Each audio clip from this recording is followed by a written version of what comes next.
spektrum frekuensi, kualitas teknis penyiaran dalam bentuk gambar yang diterima masyarakat akan lebih baik. Dan ketiga, jumlah saluran televisi akan menjadi semakin banyak dan memungkinkan lebih banyak pilihan siaran televisi termasuk televisi lokal. Tidak hanya itu, KPID Bali diharapkan dapat melakukan penguatan fungsi pengawasan siaran televisi dan radio termasuk penguatan lembaga penyiaran lokal dalam rangka optimalisasi konten siaran lokal sebagai implementasi sistem stasiun jaringan. KPID sebagai regulator penyiaran ke depan harus membangun kerjasama dan sinergi dari berbagai pemangku kepentingan, baik pemerintah daerah, DPRD maupun organisasi keagamaan, organisasi sosial kemasyarakatan, dan organisasi yang lainnya sebagai upaya bersinergi bersama dalam mewujudkan konten siaran yang sehat untuk masyarakat. KPID juga dapat mengarahkan lembaga penyiaran untuk lebih berperan serta dalam menyukseskan agenda pembangunan di Provinsi Bali yang dituangkan dalam visi Nangun Satkirti Loka Bali melalui pola pembangunan semesta berencana menuju Bali era baru.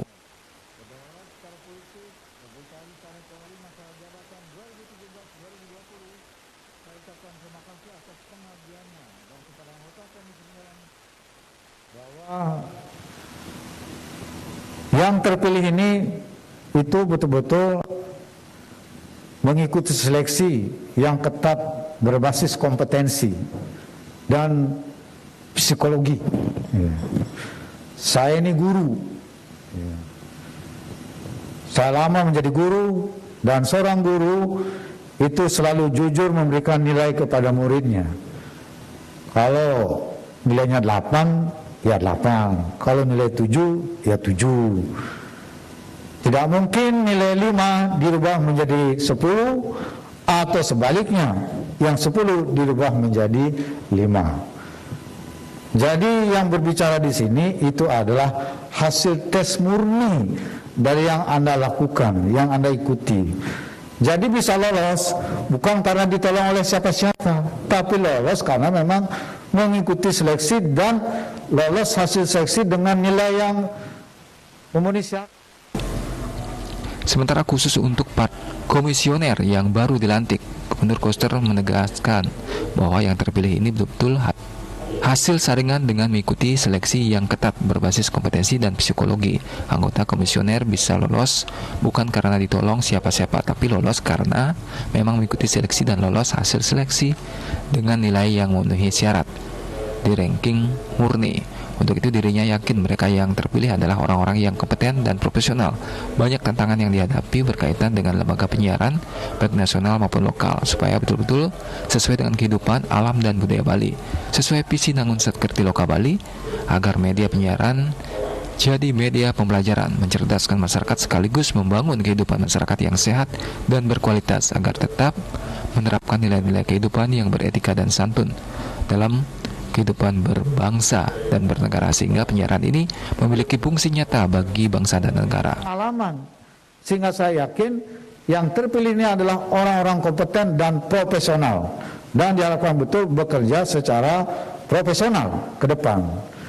Banyak tantangan yang kita hadapi sekarang ini di dalam kaitan dengan lembaga penyiaran, baik nasional maupun lokal, supaya betul-betul itu sesuai dengan kehidupan alam, manusia, dan budaya Bali, sesuai visi Nangun Satkirti Loka Bali, agar masyarakat kita menjadikan media penyiaran ini sebagai media pembelajaran, mencerdaskan masyarakat, sekaligus membangun kehidupan masyarakat yang sehat dan berkualitas, agar tetap Acara pelantikan juga dihadiri asisten pemerintah dan Kesra Setda Provinsi Bali, YGD Indra Dewa Putra, Kepala Dinas Komunikasi Informasi dan Statistik Provinsi Bali, Gede Permana, dan Kepala Badan Kepegawaian Daerah BKD Provinsi Bali, Ketut Liatnyana. Humas Pemerintah Provinsi Bali melaporkan. Organisasi Perempuan Indonesia Maju atau PIM kini hadir untuk membangkitkan kreativitas perempuan khususnya di Bali. Saat pengukuhan pelantikan pengurus PIM Provinsi dan seluruh kabupaten kota Sebali, salah seorang pengusaha sukses, Dewi Supriyani, tampil sebagai salah satu ketua PIM Kabupaten yang akan memimpin di Badung. Pelantikan pengurus PIM dilaksanakan di Kute Badung.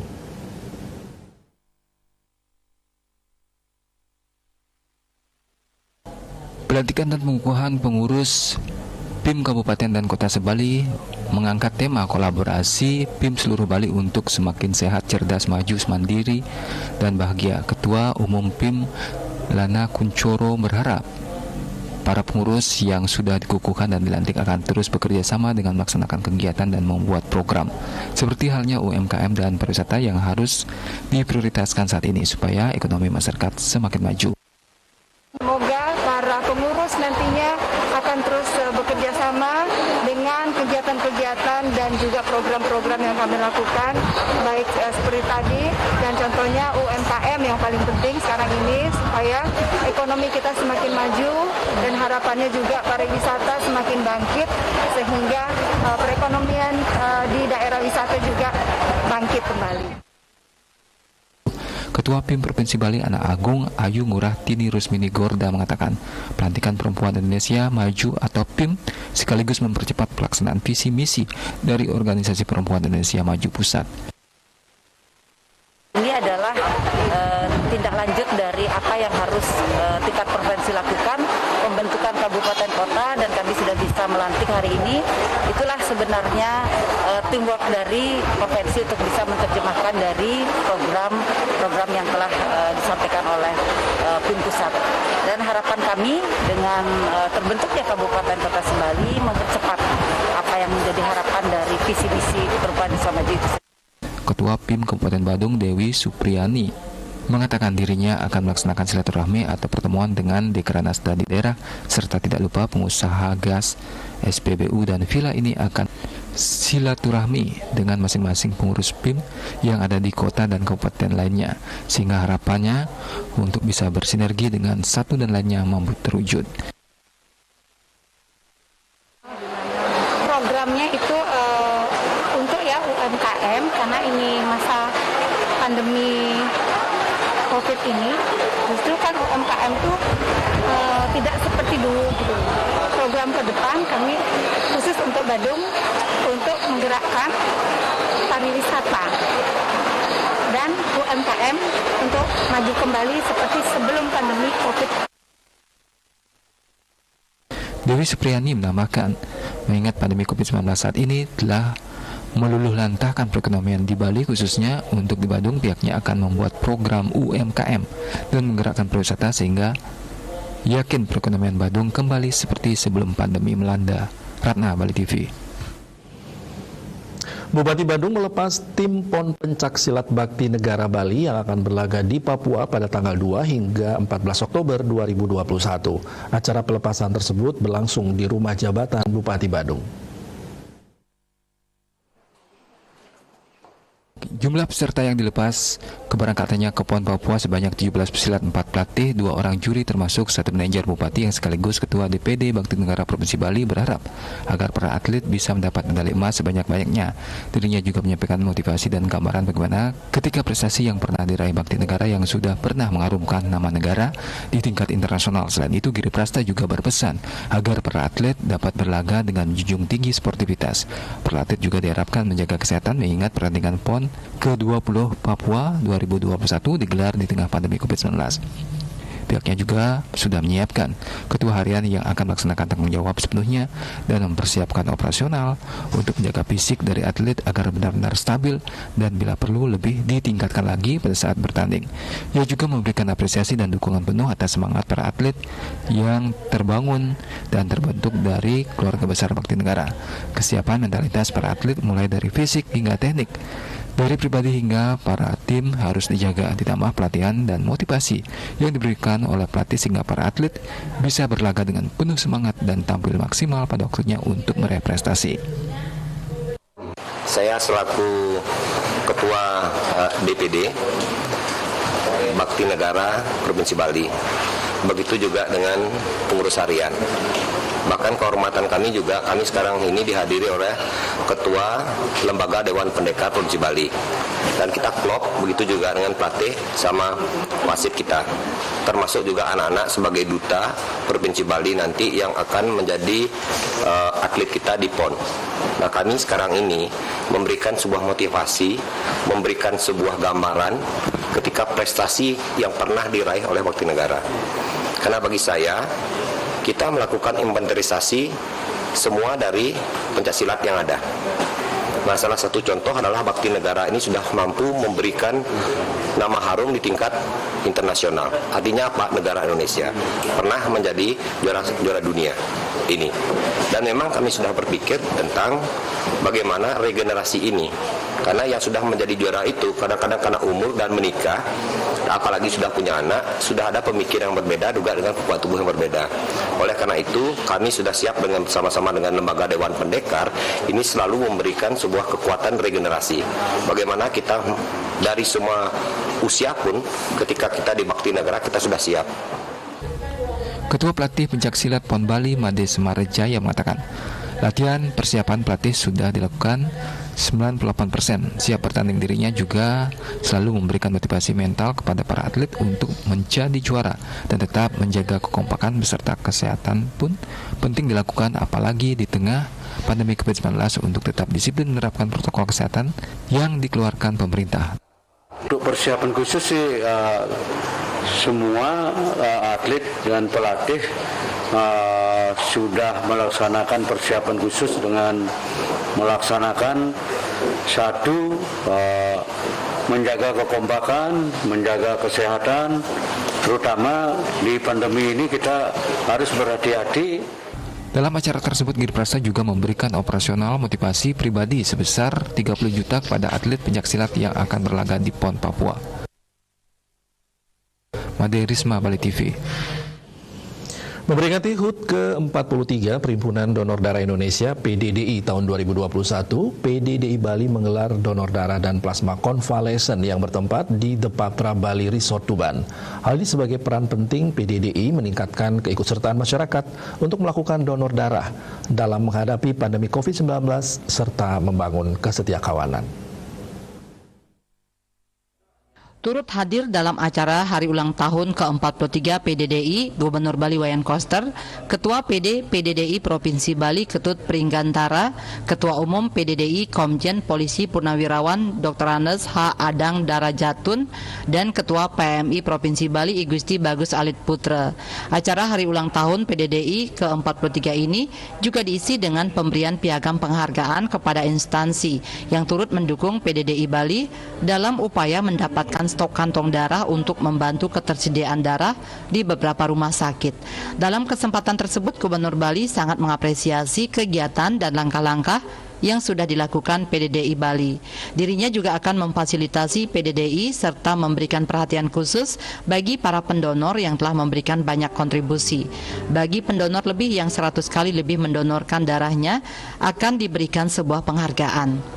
Saya betul-betul mengapresiasi langkah ini dan berharap ke depan walaupun tidak dalam konteks hari ulang tahun PDDI Bali aktif lagi di dalam kegiatan donor darah ini dan saya akan memfasilitasi.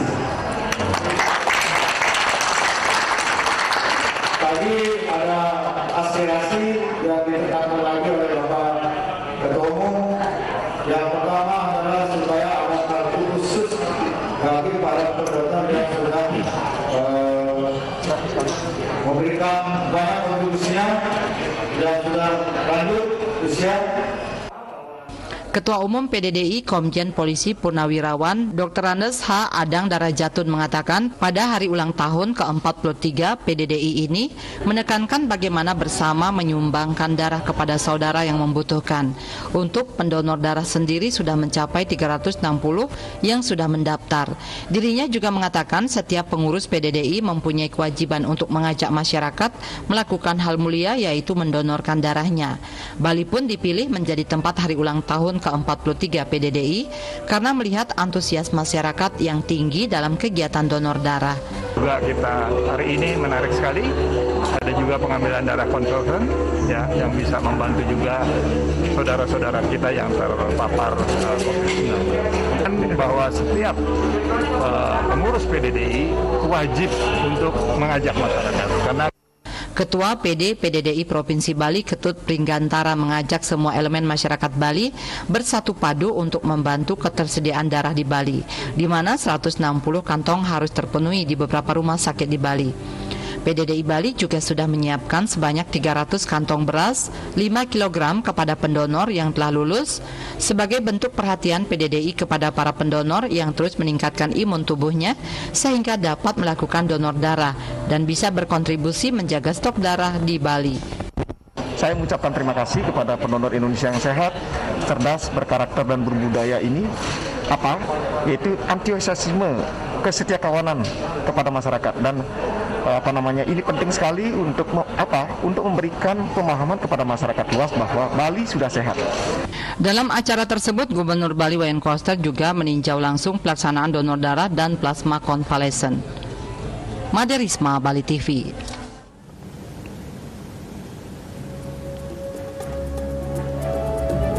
Mulai diberlakukan sistem genap ganjil, masih sosialisasi. Kami segera kembali dengan laporannya.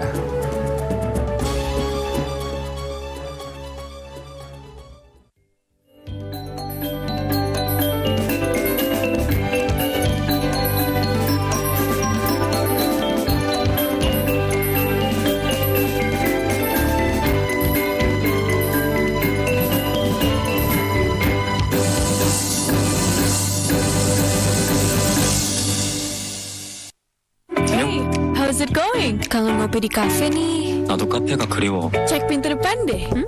Ngafe di rumah aja bersama Luwak White Coffee. Every morning, every day, every morning, every day, Luwak White Coffee number one. 루악 와이트 커피 넘버원? 맛있다. Kita harus bersama-sama menjaga agar kasus COVID-19 tidak naik lagi. Kuncinya sederhana, ayo segera ikut vaksin, ayo disiplin terapkan protokol kesehatan. Bapak, Ibu, saudara-saudara, kita pasti bisa menghadapi pandemi ini, Indonesia pasti bisa. Pesan ini dipersembahkan oleh Kementerian Komunikasi dan Informatika. MyBio Susu Kolostrum mengandung zat gizi yang sempurna untuk menjamin kesehatan, kelangsungan hidup, dan pertumbuhan. Dengan nutrisi lengkap berupa kolostrum, protein, asam amino esensial, asam amino non-esensial, multivitamin, dan mineral. Kini, MyBio Susu Kolostrum hadir dengan kemasan baru. MyBio Susu Kolostrum membantu meningkatkan imun tubuh, menangkal virus, menstabilkan tingkat metabolisme, menurunkan kadar kolesterol, membantu mencegah penyumbatan pembuluh jantung, membantu merangsang pertumbuhan tulang dan mencegah osteoporosis. Call center di 081 287 676 147 dan di 082 340 185 588.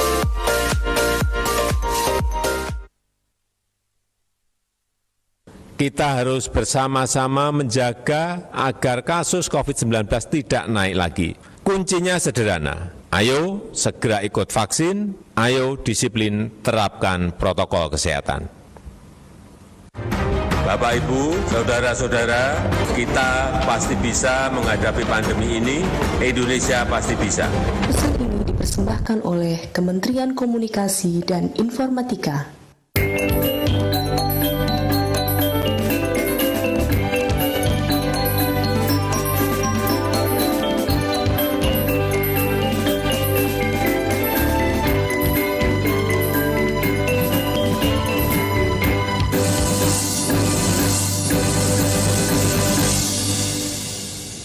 Pemirsa, SI Gubernur Bali terkait penerapan sistem ganjil genap dimulai pada Sabtu 25 September 2021. Menindaklanjuti SI tersebut, petugas gabungan dari Polda Bali, Satlantas Polresta Denpasar dan Dishub Denpasar melakukan sosialisasi di Pantai Sanur Denpasar Selatan.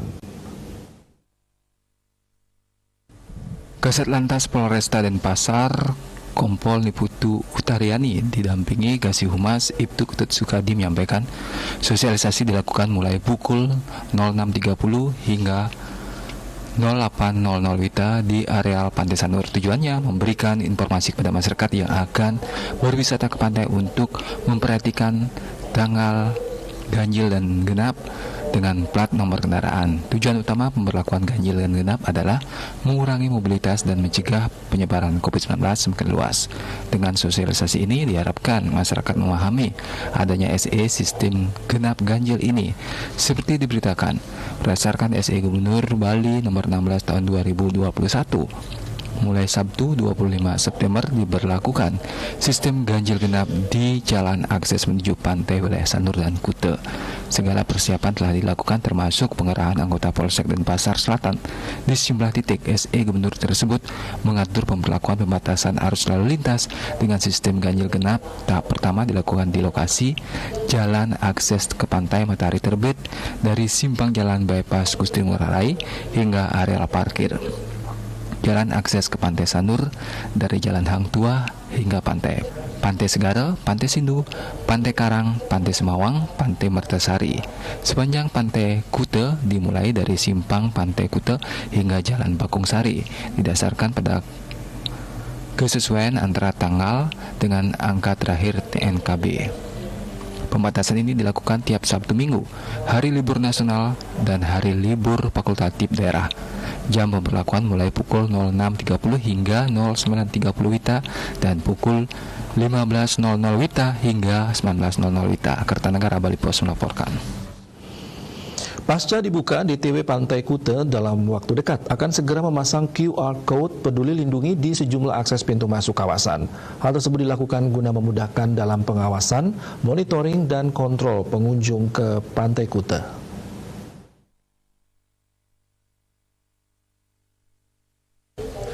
Menurut Pendesa Adat Kuta Wayan Wasista, untuk sepanjang Pantai Kuta mulai dari Pantai Jerman hingga perbatasan dengan Legian, total ada 8 QR Code yang disiapkan. Diakuinya jumlah QR Code tersebut tidak sebanding dengan banyaknya akses keluar masuk yang ada di Pantai Kuta.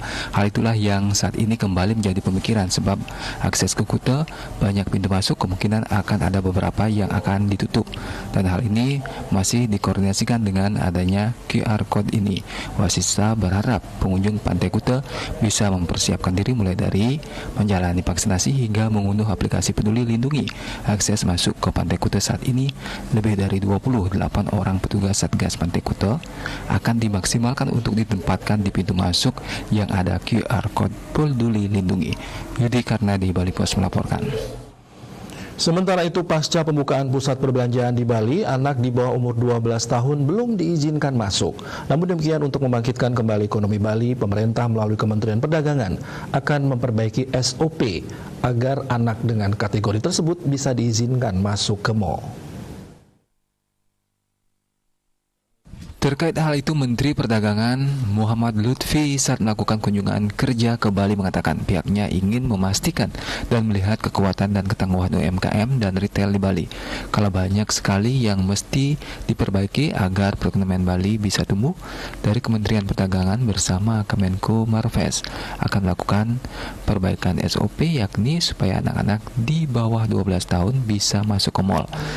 Selain perbaikan SOP untuk anak di bawah umur 12 tahun, pihaknya mengatakan kalau fasilitas-fasilitas di mal juga bisa dibuka. Namun menurutnya yang paling penting kedatangannya dalam kunjungan kerja ini adalah untuk melihat seperti apa kesiapan Bali agar segera kembali bisa bergerak. Nantinya akan dibicarakan bersama-sama dengan pemerintah daerah untuk memastikan bahwa Bali bisa bergerak kembali. Apabila dibuka untuk turis, maka akan hidup dengan pandemi COVID-19 dengan cara yang bertanggung jawab, terutama dengan Peduli Lindungi. Yudi Karnadi, Bali Pos melaporkan. Pemirsa, Indonesia kembali kedatangan vaksin COVID-19 Sinovac sebanyak 2 juta dosis pada Jumat 24 September 2021. Jutaan dosis vaksin yang tiba di Bandara Soekarno-Hatta ini merupakan kedatangan vaksin tahap ke-78 di Indonesia. Dengan kedatangan vaksin kali ini, secara keseluruhan Indonesia telah menerima lebih dari 273 juta dosis vaksin COVID-19, baik dalam bentuk vaksin jadi maupun vaksin curah atau bulk.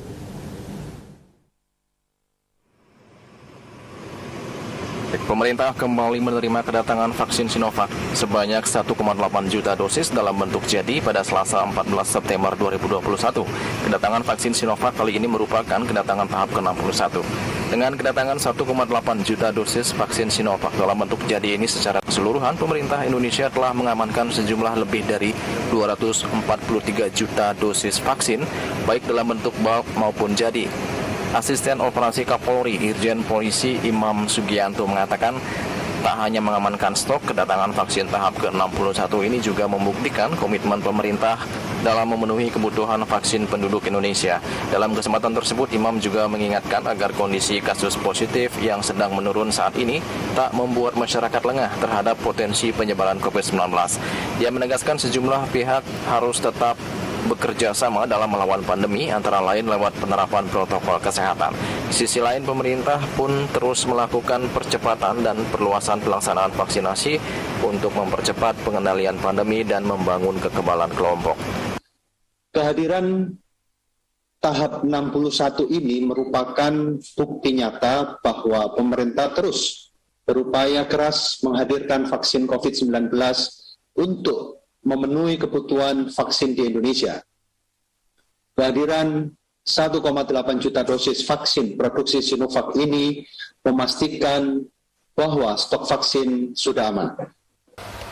Pada kesempatan yang sama, Asisten Operasi Panglima TNI Syarifuddin menjelaskan, TNI bersama Polri telah mendapat amanat langsung dari Presiden Joko Widodo untuk mendukung pelaksanaan penanganan COVID-19, termasuk mengamankan stok dan distribusi vaksin. Untuk September ini, program vaksinasi nasional ditargetkan mencapai 2 juta dosis per hari. TNI bersama Polri telah mendapatkan amanat langsung dari Bapak Presiden Joko Widodo untuk mendukung program penanganan COVID-19, termasuk program vaksinasi nasional. Tidak hanya dalam sisi pengamanan stok maupun distribusi vaksin, TNI juga membantu dalam pelaksanaannya. Dari Jakarta, Juli Suwarte dan Ketut Sumadiasa melaporkan.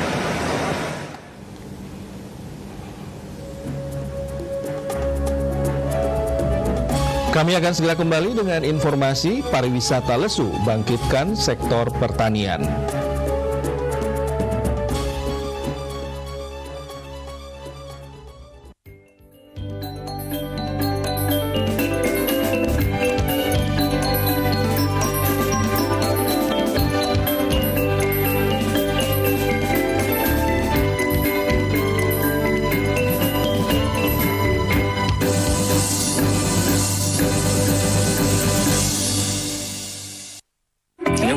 How's it going? Kangen ngopi di kafe nih. 나도 카페가 그리워. Cek pintu depan deh.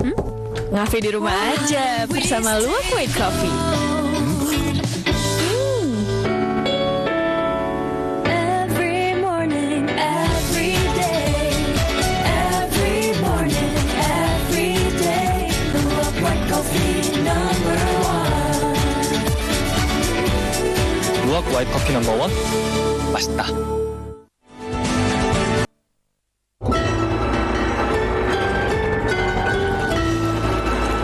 Alam adalah apotek hidup yang memberikan segalanya untuk kesehatan kita. Tubuh memiliki daya menyembuhkan dirinya sendiri, dan kutus-kutus merangsang tubuh untuk mengeluarkan kekuatan itu. Balurkan dari tulang ekor hingga ke tengkuk dan juga telapak kaki. Kutus-kutus sudah membahagiakan banyak keluarga Indonesia. Bahkan sudah berkembang untuk kebutuhan perawatan tubuh yang lebih khusus, dari ujung rambut sampai ujung kaki. Ingat, hanya beli yang asli dan harganya Rp230.000. Di bawah itu palsu.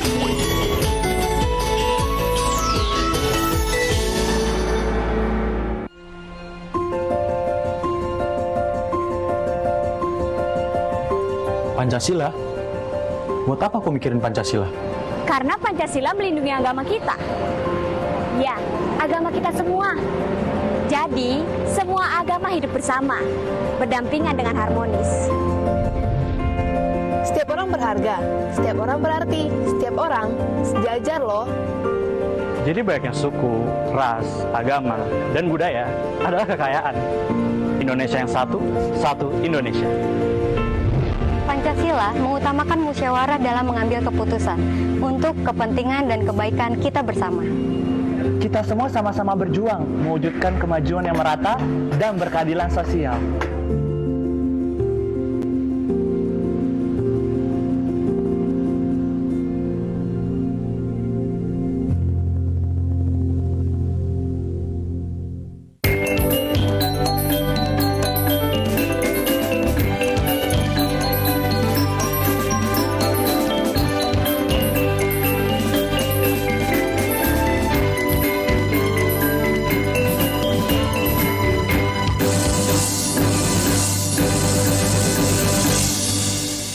Pemirsa, di tengah kelesuan sektor pariwisata di masa pandemi ini, masyarakat patut beralih ke pengembangan sektor lainnya, terutama pertanian.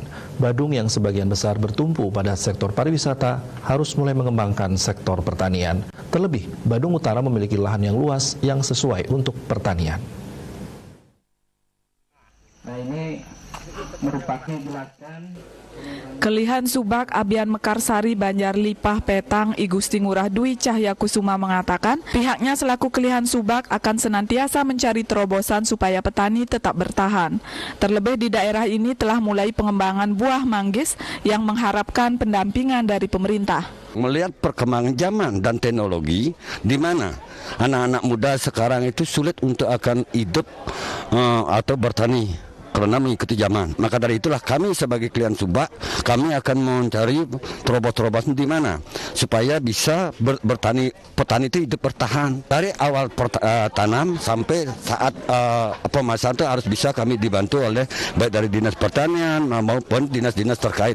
Mengingat juga pada saat panen itu hasil daripada pertanian petani kami itu cukup harganya turun. Maka itu kami harap ada terobosan yang bisa dibantu untuk menambah penghasilan daripada pertanian.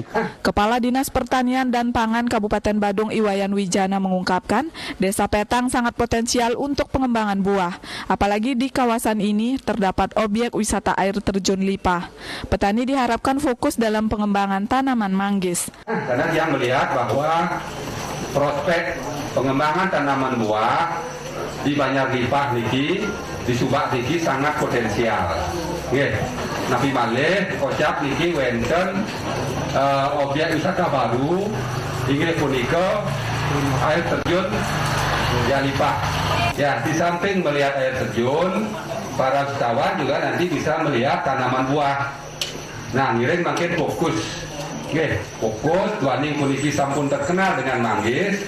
Idadane sedang samit yang harapkan niki ulang kayun duwene niki nggih untuk merawat tanaman manggis niki dengan baik. Agar perekonomian kembali berjalan normal, masyarakat diharapkan disiplin menerapkan protokol kesehatan dan turut menyukseskan program vaksinasi nasional. Indrawan, Bali TV. Anggota Komisi 4 DPR RI dari fraksi PD Perjuangan Imadi Urip membuka bimbingan teknis tanaman pangan teknologi pengolahan porang sebagai sumber pangan alternatif bekerja sama dengan Kementerian Pertanian di Desa Bedet Tabanan. Pesertanya para petani dan keramat Subak dari Kabupaten Tabanan dan Jembrane dengan mengikuti protokol kesehatan.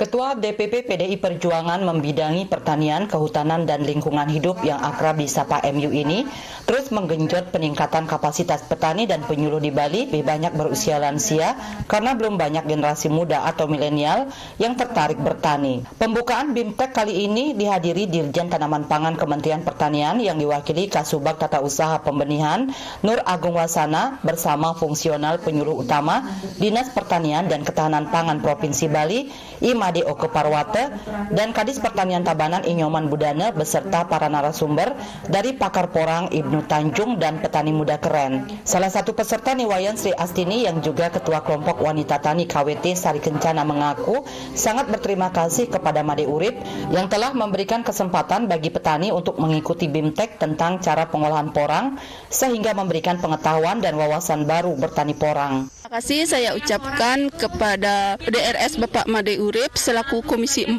DPR RI yang telah memberikan pelatihan teknis tentang cara pengolahan porang. Di sisi lain, mewakili Kadis Ketahanan Pangan Provinsi Bali, Made Oke Parwate menyampaikan rasa terima kasih yang sebesar-besarnya kepada Made Urip yang terus gencar menggelar pelatihan maupun BIMTEK kepada petani dan penyuluh sebagai bentuk motivasi membangkitkan sektor pertanian di tengah pandemi COVID-19.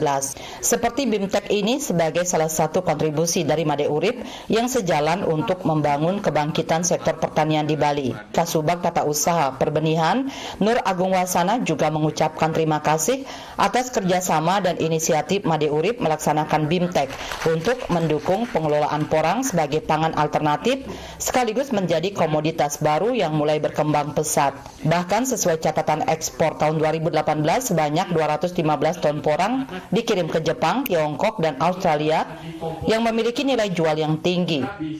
BIMTEK ini diselenggarakan atas kerjasama dari Kementerian Pertanian dan Dewan Perwakilan Rakyat Dapil Pemilihan Provinsi Bali, Bapak Dr. Andes Made Urip. Sementara itu, Made Urip mengaku kegiatan BIMTEK ini sebagai hasil refocusing dari anggaran COVID-19 di seluruh Indonesia yang digunakan sebagai dana pemulihan ekonomi nasional PEN. Apalagi kebetulan dilaksanakan bertepatan dengan Hari Tani Nasional, sehingga tetap bersyukur pertanian di Bali masih tetap tangguh dan masih bisa bertahan di masa pandemi COVID-19. Di samping itu, petani muda keren juga terus bergerak mengajak generasi muda milenial untuk menekuni sektor pertanian di Bali sehingga perekonomian bisa tumbuh karena selama ini hampir 70% masyarakat hanya bergantung di sektor pariwisata. Terbukti dari pergerakan pariwisata sangat lesu, namun untungnya di Bali masih punya aset berharga bernama subak yang harus terus dipelihara dan dilestarikan. BIMTEK yang kita laksanakan hari ini adalah hasil dari kebijakan kita di Komisi 4 DPR RI bersama dengan Kementerian Pertanian Republik Indonesia. Inilah anggaran yang berasal dari APBN tahun 2021 yang merupakan hasil refocusing. Jadi itu dalam rangka untuk penanggulangan COVID-19 ini. Sehingga kita berikan bimbingan teknis ini kepada seluruh petani yang ada di seluruh Indonesia. Anggota BKSAP DPR RI ini akan membantu mencari akses program ke depan seperti P2L Pekarangan Pangan Lestari senilai 50 juta rupiah untuk gerakan menanam. Untuk itu MU mengajak memperkuat dan satukan barisan petani dengan terus menjalin komunikasi seperti ini agar bisa mendapat akses dan bantuan aspirasi sektor pertanian di masa mendatang. Indrawan, Bali TV. Sementara itu di masa pandemi COVID-19, kegiatan mengolah bahan pangan meningkat. Kegiatan ekonomi ini cukup diminati di masa pandemi. Pantauan ini didukung data dari Badan Pusat Statistik BPS Provinsi Bali yaitu industri pengolahan yang menunjukkan kontribusi 3,62 triliun rupiah pada triwulan 2 2021 terhadap PDRB Bali. Kontribusi ini meningkat dibandingkan triwulan 1 2021 KITEKI maupun triwulan 2 2020 YOY. Berdasarkan struktur PDRB, industri pengolahan pada triwulan 2 2021 merupakan 10 besar kontributor PDRB Bali terbesar. Secara KITEKI maupun YOY, industri pengolahan pada triwulan 2 2021 juga menunjukkan pertumbuhan positif, yaitu masing-masing 3,60% KITEKI dan 0,42% YOY. Kepala Bidang Penganekaragaman Konsumsi dan Keamanan Pangan Dinas Pertanian dan Ketahanan Pangan Provinsi Bali, Nyoman Suwarte mengatakan, masyarakat petani saat ini lebih berfokus pada pengolahan pangan saat ini, khususnya para istri petani. Hasil produksi bahan pangan oleh petani diolah oleh para istri dalam kelompok wanita tani KWT menjadi bahan pangan bernilai tinggi. Nilainya pun bisa meningkat 10 kali lipat dibanding dengan hanya menjual bahan pangan mentah. Seperti olahan keladi yang biasanya dijual di pasar satu keranjang seharga Rp5.000, dengan diolah menjadi tepung keladi harganya menjadi lebih tinggi, yaitu Rp25.000 per kilogram.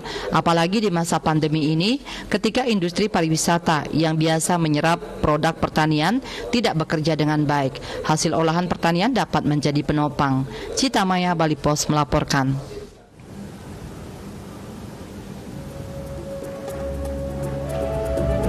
Terungkap identitas Mr. X tewas laka lantas di Tukat Balian.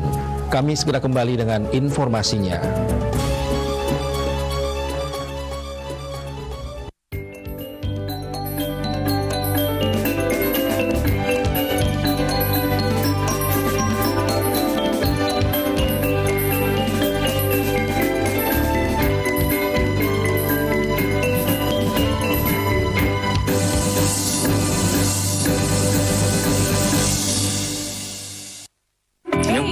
How's it going? Kangen ngopi di kafe nih. 나도 카페가 그리워. Cek pintu depan deh. Ngafe di rumah aja bersama Luwak White Coffee. Every morning, every day, every morning, every day, Luwak White Coffee number 1. 루악 와이트 커피 넘버 1? 맛있다.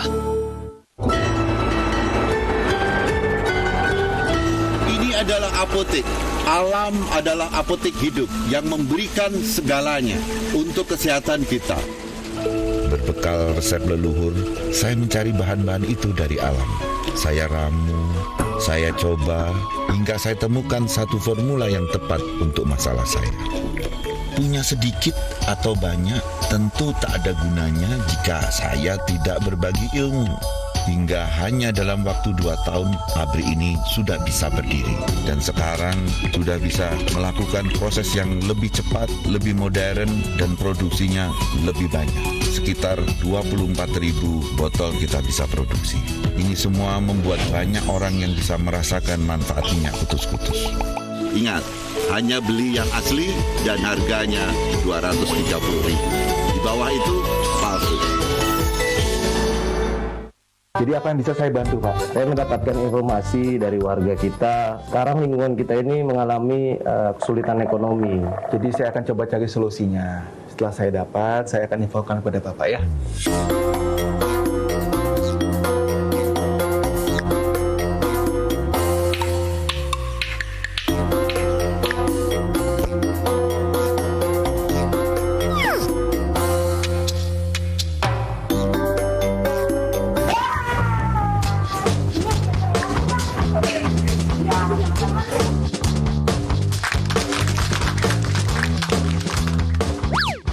Postingan berteri milik warganet menjadi sorotan. Dalam itu ada kita, Mas. Itu terlihat anak-anak bergotong royong membuat sebuah rak yang diperuntukkan bangga punya kalian. Makan lontong pakai sayur oyong. Jangan sampai menjadi basi. Enak. Kalau kita bergotong royong, semua pasti bisa diatasi. Yeay!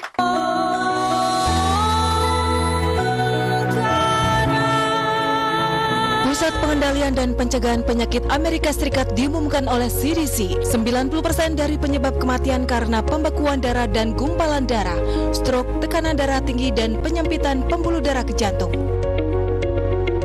Merokok, polusi, kurangnya istirahat, kurang olahraga, tidak sehat, kurangnya asupan air, gaya hidup yang berlebihan, faktor genetik dan imun tubuh yang rendah, segudang penyebab pembekuan darah dan gumpalan darah. Bagaimana kesehatan pembuluh darah, peredaran darah Anda, dan imun tubuh Anda? Kalung Omkara. Pilihan kesehatan Anda memperkuat imun tubuh, melancarkan peredaran darah, dapat digunakan berjapa dengan 108 biji batu Gwisa Munsok. Mengumpulkan energi alam semesta lahir untuk umat Hindu di seluruh dunia dengan simbol Tuhan Yang Maha Esa. Kalung Gwisa Munsok Omkara. Dengan aksara dan energi Hindu, energi pada kalung yang menggunakan teknologi canggih. Gwisa Munsok dilengkapi magnesium dan besi, berisi berbagai bahan yang dibutuhkan oleh tubuh manusia, dengan emas 24 karat dengan pola yang sempurna. Kalung Omkara memberikan solusi untuk berbagai masalah penyebab penyakit seperti sakit kepala tiba-tiba, kelelahan sekujur tubuh, nyeri otot, meningkatkan imun tubuh dan memperlancar peredaran darah hanya dengan memakainya karena memiliki daya magnetis alami. Lulus tes anti jamur, deodoran dan anti mikroba berdasarkan kualitas yang luar biasa, membersihkan secara higienis dan mencegah kelembaban, korosi dan perubahan warna. Daya tahan api sangat membanggakan. Dijamin oleh pemerintah Korea Selatan, produk bersertifikat peralatan medis GMP. Telepon call center sekarang juga. Perawatan kesehatan kalung Dwi Samunsok Omkara.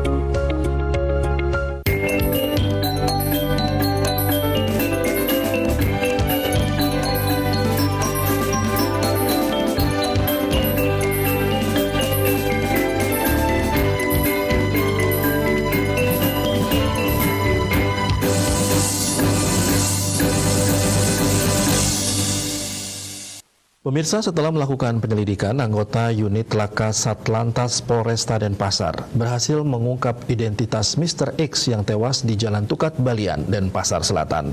Korban bernama Ginseng, 41 tahun, asal Banyuwangi, Jawa Timur.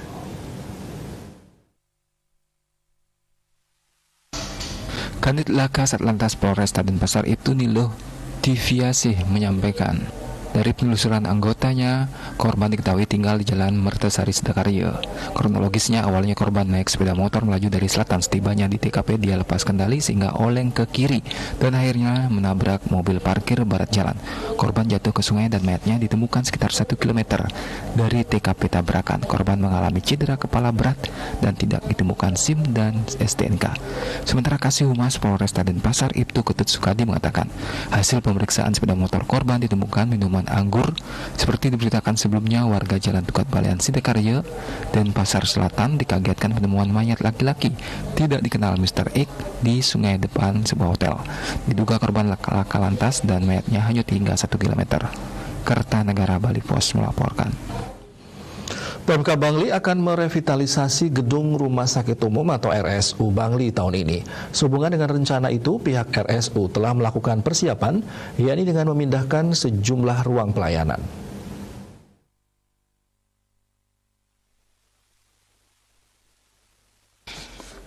Direktur RSU Bangli Dr. Nyoman Arsana mengungkapkan terdapat 3 unit gedung pelayanan yang rencananya akan segera dibongkar dan dibangun baru. Saat ini 3 gedung itu telah dikosongkan. Gedung yang dikosongkan berlokasi di bagian selatan, yakni gedung poliklinik, gedung rawat inap Mahotama dan Utama. Untuk sementara pelayanan poliklinik kini dipindah ke 2 tempat, yakni ruang Jempiring yang dulunya ruang perawatan anak dan ruang Yankestrad. Ruang isolasi juga dipindah ke ruang Kenanga dan ruang Mawar. Dengan adanya pengosongan beberapa gedung tersebut, RSU Bangli saat ini tidak bisa menyediakan gedung rawat inap VIP.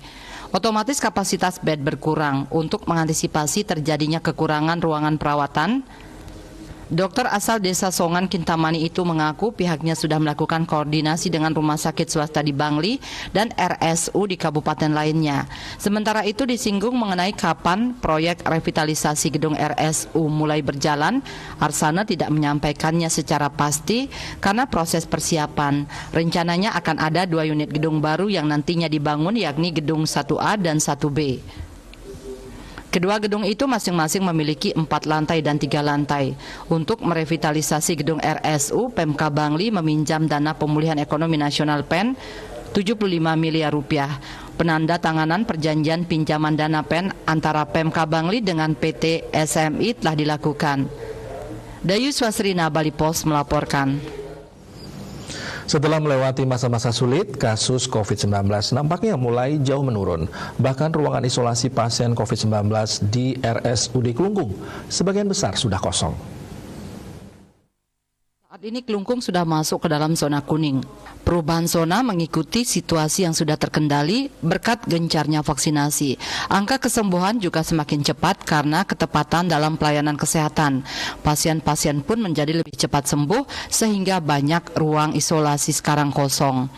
Seperti di gedung basement atau lantai bawah gedung pavilion RSUD Kelungkung.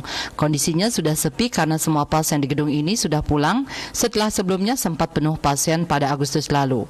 Direktur RSUD Klungkung Dr. Nyoman Kesuma mengatakan jumlah pasien sekarang tinggal 13 orang. Ini pun kondisinya sudah mau pulih dan segera akan dipulangkan.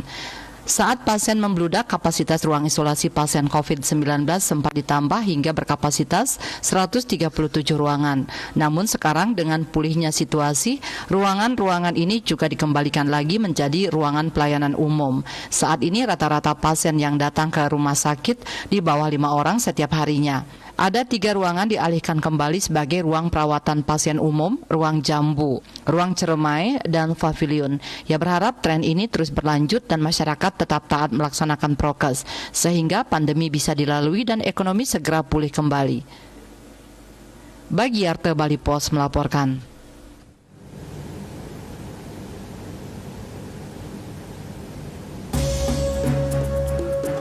Pemirsa, jangan beranjak dulu. Kami segera kembali dengan laporan manfaatkan media digital guna menjaga eksistensi berkesenian.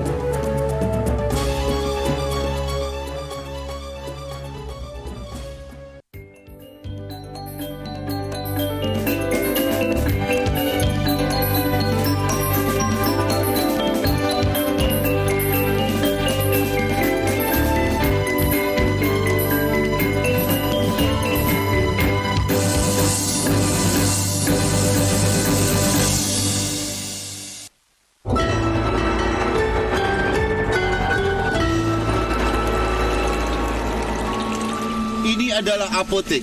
Alam adalah apotek hidup yang memberikan segalanya untuk kesehatan kita. Berbekal resep leluhur, saya mencari bahan-bahan itu dari alam. Saya ramu, saya coba lagi dan lagi, hingga saya temukan satu formula yang tepat untuk masalah saya. Dan sekarang sudah bisa melakukan proses yang lebih cepat, lebih modern, dan produksinya lebih banyak. Sekitar 24.000 botol kita bisa produksi. Ingat, hanya beli yang asli dan harganya 230.000. Di bawah itu palsu.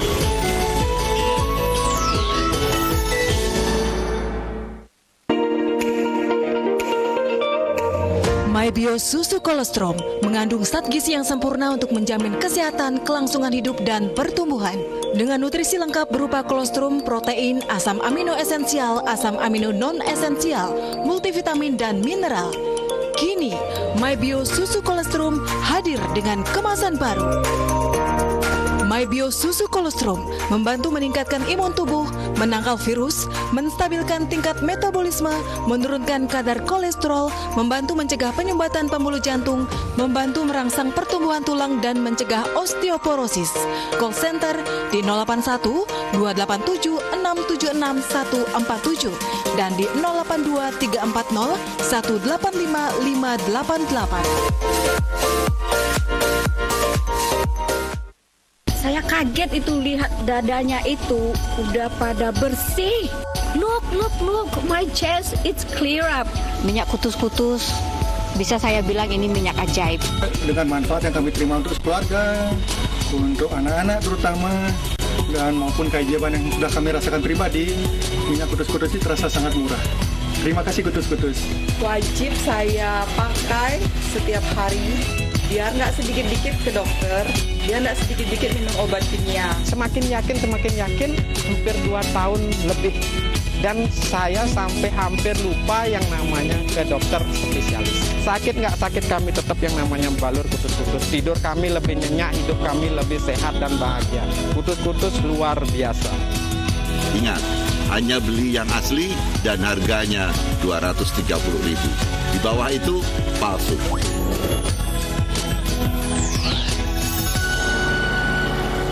Sayur ada tahu. Bukan gitu, Gus. Itu gerakannya Tempat bener. Ibu, kita lagi bikin video untuk di media sosial, Bu. Oh, sayur. Lihat deh, anak Ibu Sarah. Untungnya bukan anak kita ya. Pakai joget-joget media sosial lagi. Jadi malu. Ini joget-jogetnya kayak gimana? Gak ada musik disco kan? Gak ada rambut ungu kan? Ibu mau lihat dong akun media sosial kalian. Ini Bu. Teman-teman, kalau di luar negeri ada pesta dansa, kalau di Indonesia ada tarian kocok-kocok, di luar negeri ada salad, kalau di Indonesia ada juga makanan yang enak dan juga sehat. Tenang aja Bu. Kita tahu kok media sosial isinya beragam, tapi kita berdua memilih bikin akun yang isinya tentang keberagaman Indonesia. Nah, ini mau nggak bikin konten bareng kita? Masak pepes tahu? Itu? Hah? Itu belum bayar. Basket bolanya membal, jadi favorit si Ikal. Mantul! Kita bangga menjadi bagian budaya global, tapi cinta budaya lokal.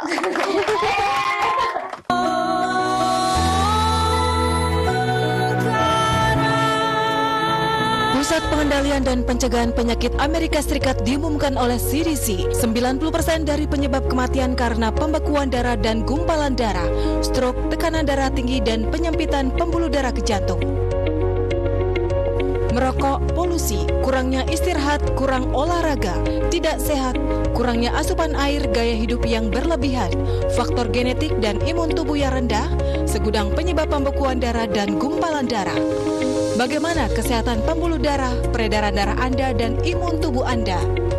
Kalung Omkara.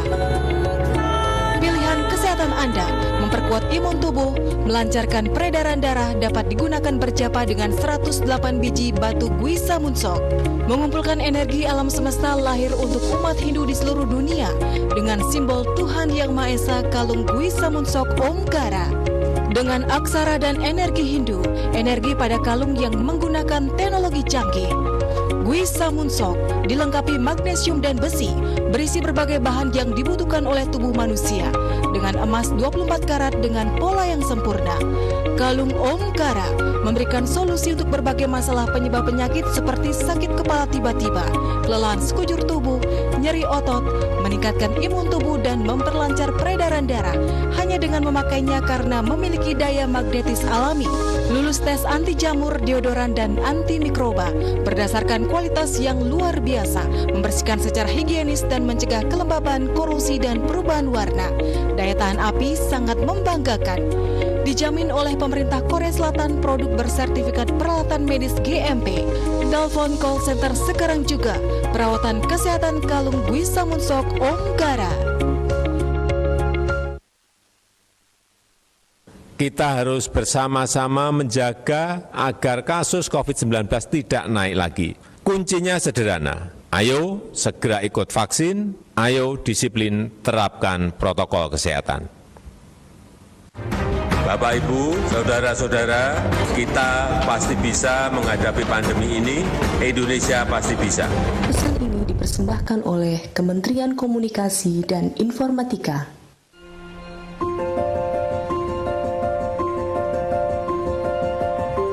Pancasila? Buat apa kau mikirin Pancasila? Karena Pancasila melindungi agama kita. Ya, agama kita semua. Jadi, semua agama hidup bersama, berdampingan dengan harmonis. Setiap orang berharga, setiap orang berarti, setiap orang sejajar loh. Jadi banyaknya suku, ras, agama, dan budaya adalah kekayaan. Indonesia yang satu, satu Indonesia. Pancasila mengutamakan musyawarah dalam mengambil keputusan untuk kepentingan dan kebaikan kita bersama. Kita semua sama-sama berjuang mewujudkan kemajuan yang merata dan berkeadilan sosial.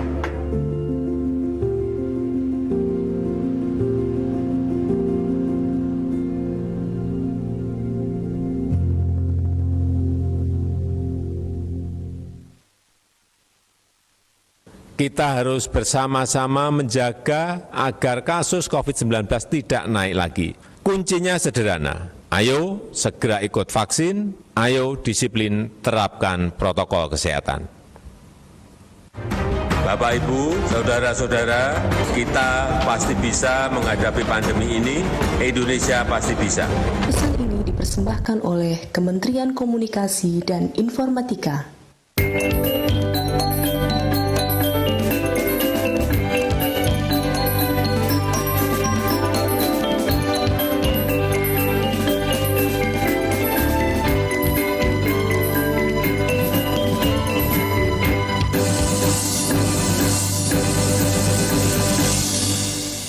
Pemirsa, akibat pandemi banyak kegiatan kesenian ditiadakan karena berpotensi mengundang kerumunan. Hal tersebut bukan menjadi halangan para seniman untuk tetap berkreasi.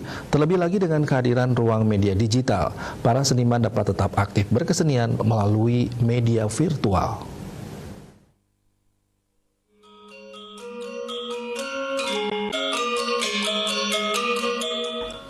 Pembatasan sosial karena pandemi COVID-19 bukan berarti krisis kreativitas bagi seniman. Dalam proses perjalanan waktu selama pandemi ini, para seniman kembali menggeliat, baik seniman di bidang seni, pertunjukan, seni rupa, atau seni tradisional karena memanfaatkan media digital dalam berkesenian, seperti menyelenggarakan pertunjukan-pertunjukan ataupun lomba-lomba secara virtual. Hal tersebut menunjukkan bahwa seniman maupun pelaku seni dapat tetap produktif di tengah sekat pandemi saat ini. Seniman sekaligus dosen isi dan pasar Wayan Sutirta mengatakan media digital memang harus dimanfaatkan dengan baik, terlebih di tengah situasi pandemi saat ini, guna menunjang eksistensi para seniman dalam berkesenian. Media digital harus dimanfaatkan karena apa? Karena memang kita harus mengurangi tatap muka dengan penonton, dengan audien dan lain sebagainya. Yaitu sekarang kita kenal ada banyak pertunjukan virtual sekarang. Nah, itu yang sedang banyak digarap oleh teman-teman seniman sehingga mereka tetap bisa eksis dalam mengarungi dunia seni yang mereka geluti. Jadi dunia virtual itu sangat penting saat ini untuk bisa kita jalankan ke depan dalam rangka melestarikan dan juga mungkin tanda kutip menghidupi seniman yang bergelut dalam dunia seni tersebut. Selain itu, pandemi memberikan ruang dan waktu bagi para seniman maupun pelaku seni untuk melakukan introspeksi diri dan meningkatkan kemampuan dalam menciptakan karya seni yang lebih inovatif. Sutirta berharap para pelaku seni bisa mengembangkan kreativitas dan menciptakan karya yang dikembangkan di media digital.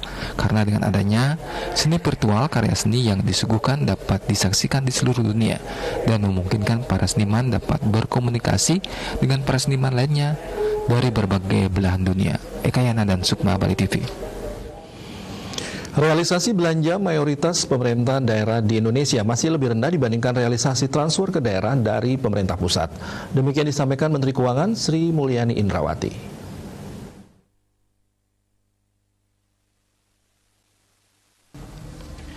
Sri Mulyani dalam konferensi pers APBN Kita September 2021 dikutip dari kantor berita Antara mengatakan pada saat transfer pihaknya sudah meminta untuk tata kelola dengan persyaratan Salur dan Pemda tidak membelanjakan karena sampai dengan bulan Agustus 2021 jumlah belanjanya masih di bawah jumlah yang Pemda terima.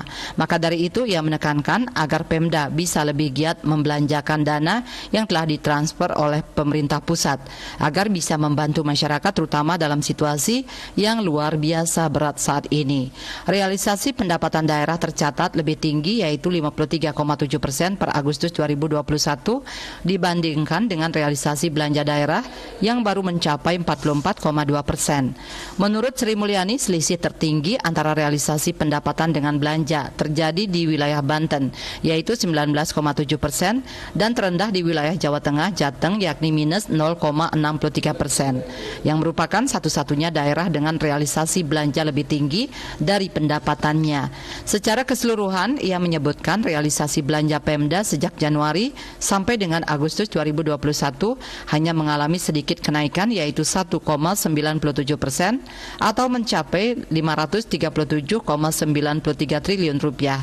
Per jenis belanjanya, hampir seluruh realisasi pengeluaran Pemda mengalami penurunan, tertinggi pada belanja modal yaitu 3,7% dari 40,22 triliun rupiah di Agustus 2020 menjadi 38,74 triliun rupiah pada Agustus 2021.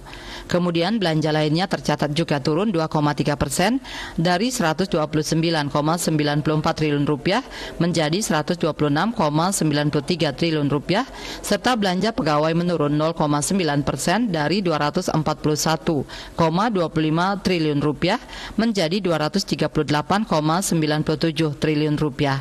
Hanya belanja barang dan jasa yang meningkat cukup tinggi, yaitu 14,8% dari sebesar 116,11 triliun rupiah di Agustus 2020 menjadi 133,29 triliun rupiah pada Agustus 2021. Bali Pos melaporkan. Kabupaten Karangasem saat ini telah masuk zona kuning atau risiko rendah penularan COVID-19. Atas kondisi itu, Karangasem dalam waktu dekat ini siap kembali melaksanakan pembelajaran tatap muka atau PTM di semua jenjang pendidikan. Sutrisna mengungkapkan pihaknya telah melaksanakan rapat dengan Disdikpora, Dinas Kesehatan, Dinas Perhubungan, BPBD, Satpol PP, Ketua MKKS SMA, dan Ketua MKKS SMK untuk membahas pelaksanaan PTM ini. Secara umum, Satuan Pendidikan PAUD, SD, SMP, SMA, dan SMK Kabupaten Karangasem dari segi daftar isian Dapodik, hasil verifikasi lapangan, dan kondisi sekolah telah siap untuk melaksanakan pembelajaran tatap muka terbatas PTM. Pelaksanaan PTM terbatas yang dilaksanakan oleh Satuan Pendidikan harus mengacu pada aturan yang ada, baik keputusan bersama 4 menteri maupun SE Gubernur. Untuk mengantisipasi penyebaran COVID-19 di lingkungan sekolah, semua warga sekolah mulai dari guru dan siswa tetap menerapkan protokol kesehatan prokes secara ketat. Untuk jenjang SD, SMP, SMK, SMA, jumlah siswa yang PTM maksimal 50% dan bila jumlah siswa banyak, maka persentase diatur oleh Kasatdik dengan mengikuti protokol kesehatan yang ketat. Eka Parananda, Bali Pos melaporkan. Dan kini kami sampaikan informasi perakiran cuaca untuk kabupaten kota di Bali berlaku besok.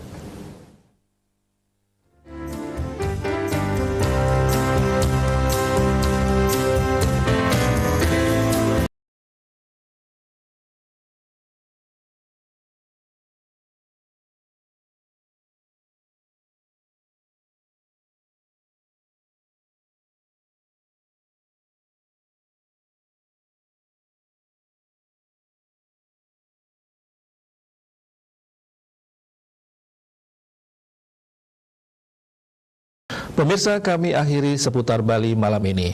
Untuk mencegah penyebaran COVID-19, ingat pesan Ibu untuk selalu terapkan protokol kesehatan 3M. Dengan penerapan perilaku 3M, Indonesia segera terbebas dari virus corona menuju Bali bangkit, Bali era baru, Indonesia maju. Update terus informasi Anda dengan subscribe dan like YouTube channel Bali TV @newsbalitv. Terima kasih atas perhatian Anda. Sampai jumpa. Om Santi, Santi, Santi Om.